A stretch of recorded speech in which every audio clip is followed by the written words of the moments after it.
Why I Divorced My Wife. Chapter 1. Her Mother.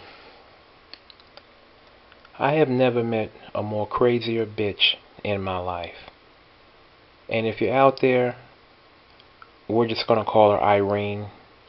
If you're out there, Irene, if you ever hear this, you'll recognize my voice.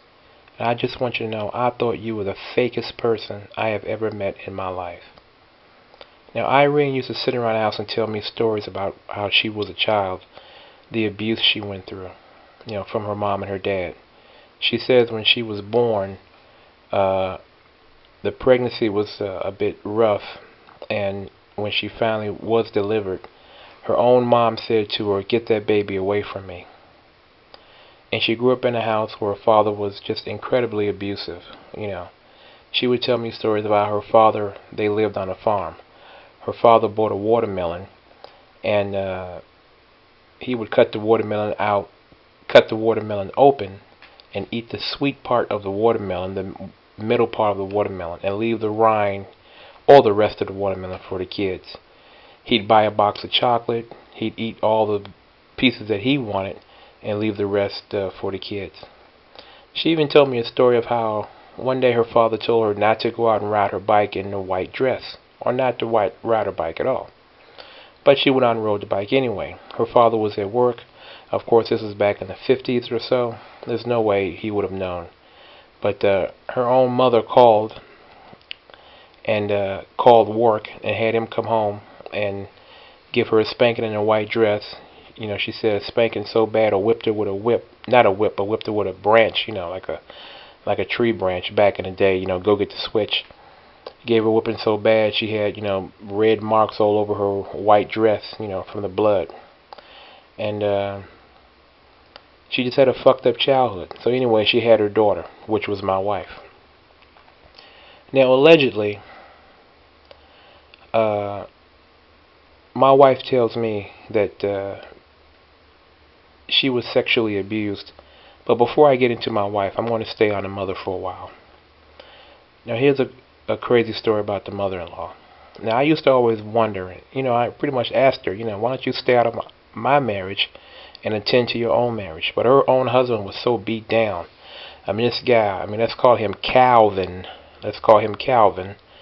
And Calvin, if you hear my voice, fuck you too, you old motherfucker. Okay? This guy is just the most miserable guy in the world. I would go over to their house, because my wife supposedly worked there, 1 hour a week helping out grandma. And they would cook breakfast. I'm telling you, this guy told me, Calvin told me, when he met his wife, my mother-in-law, when he met her, she didn't have to work for the first 11 years. He took in her 4 children, or however many they had in the house at that time, and she didn't have to work.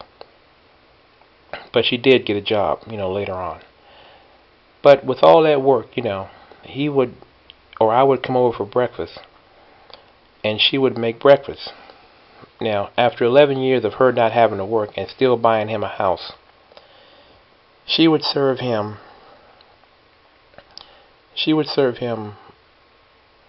scrambled eggs and Vienna sausages every morning for breakfast. That's what she would serve the guy. Trying to kill him. There's no cheaper meat than Vienna sausages. Vienna sausages are cheaper than Spam. Okay? But she'd cook Vienna sausages and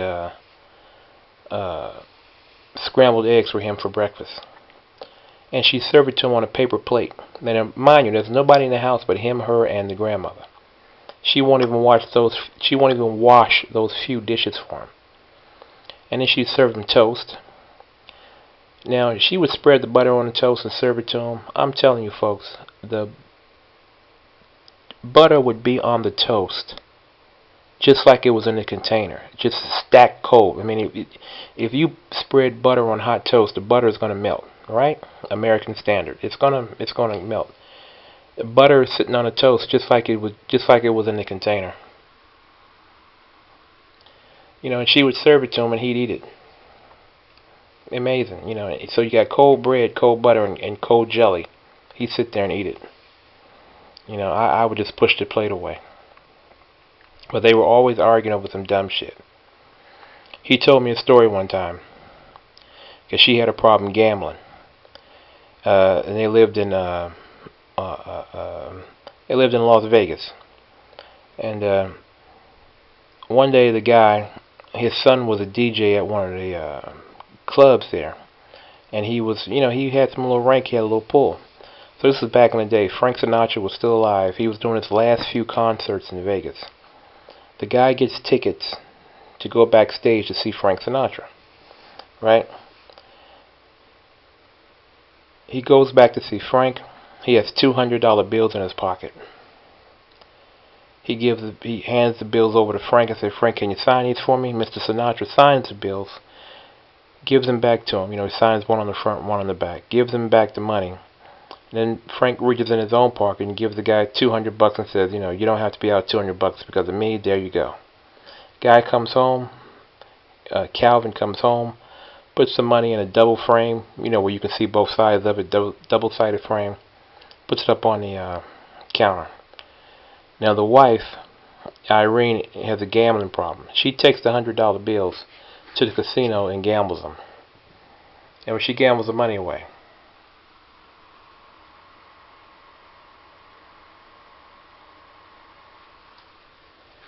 Now, when she loses the money, she comes back and she pushes the picture frame that held the money. She pushes it behind the counter and nobody can see it. Calvin comes out, "Where's my money at?" She keeps denying it, until, he just stops asking her about it. But he brings up every once in a while when they get into an argument that she stole the money. And this is where I come into the picture, right? Or not when I come in the picture, but this is where my wife begins to tell me the story, because I asked her why were they always arguing about that money.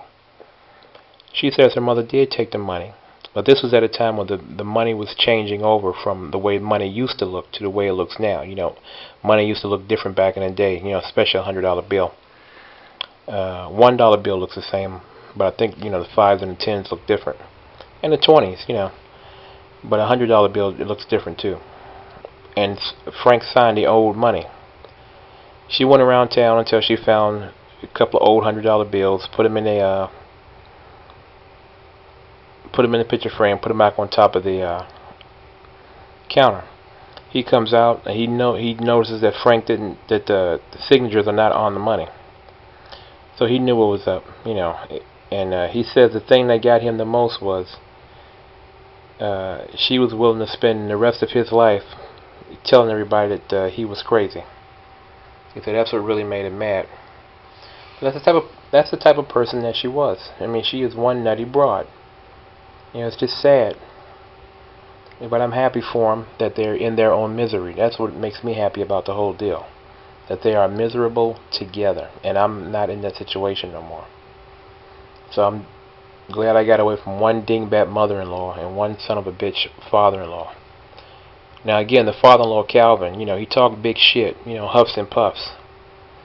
Their grandson, not his biological grandson, her biological grandson came over because he had, multiple DUIs, multiple domestic violence charges. He came to live with him. He used to sit in a den. Now imagine an old guy has a den. Okay, that's good.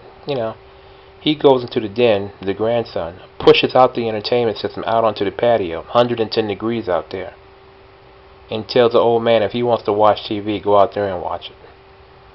So to you, Calvin, fuck you. You old motherfucker.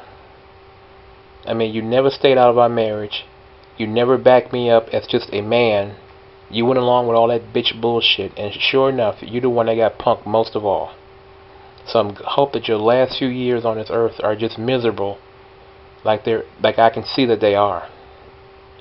Your own children don't come to see you. None of your in-law children come to see you, and I damn sure don't want nothing to do with you. So to you, Calvin, fuck you.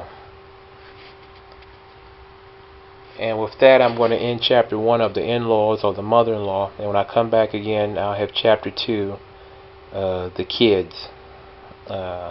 I'll talk about her crazy ass children. Thanks for listening.